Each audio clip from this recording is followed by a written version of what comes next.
Hey, this is Dr. Green with Momenta Chiropractic, and this video is just a brief intro regarding some of our static opener exercises that we give to patients, just to kind of help go over the concepts to better help them visualize and understand kind of the basis for why we're doing them in the first place. So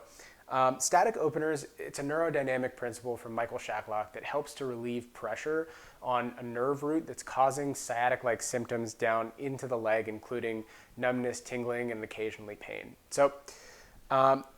let's dive into some of the concepts. So when we talk about nerve root, what we're talking about are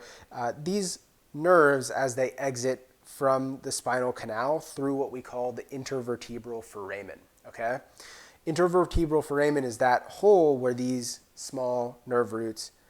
exit and then form at the lower levels the sciatic nerve before they run down the leg, which is why compression of these nerve roots causes more distal symptoms down the leg, okay?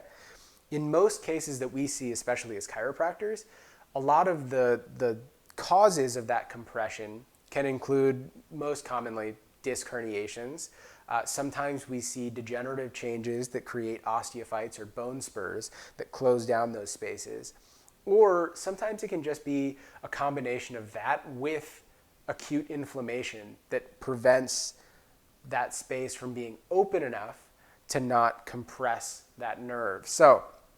in these cases, we often find that leaning toward the side of symptoms or closing that space where that nerve root comes out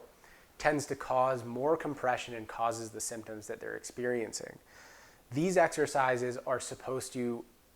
open it statically, meaning without kind of continuous movement or just holding a certain position,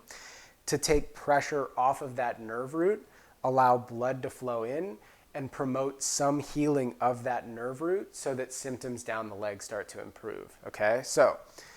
as you'll see in the next videos, progressions 1 through 3, what we're doing is we have side-lying positions where the side where we're experiencing symptoms are on the top,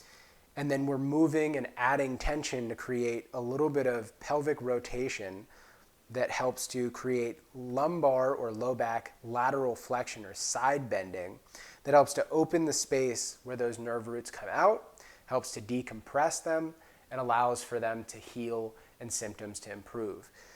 Before we get into some of the progressions, it's extremely important for us to say, and we have disclaimers on the videos to begin with, but these types of exercises are extremely dose dependent because patients always respond differently based on their circumstances. So if you're viewing this, you're not a patient of ours, and you kind of stumbled upon the video to see if it might help, we would highly recommend you get a proper exam and get proper dosage for these types of exercises to make sure that you don't aggravate your condition. If you're a patient of ours, rather than having specific recommendations for dosage of time held or number of times to perform within the videos, we'll provide that to you in person and via our rehab emails to make sure that yours is specific to your condition to make sure that you can get the most progress from it. So hang tight and check out progressions 1 through 3.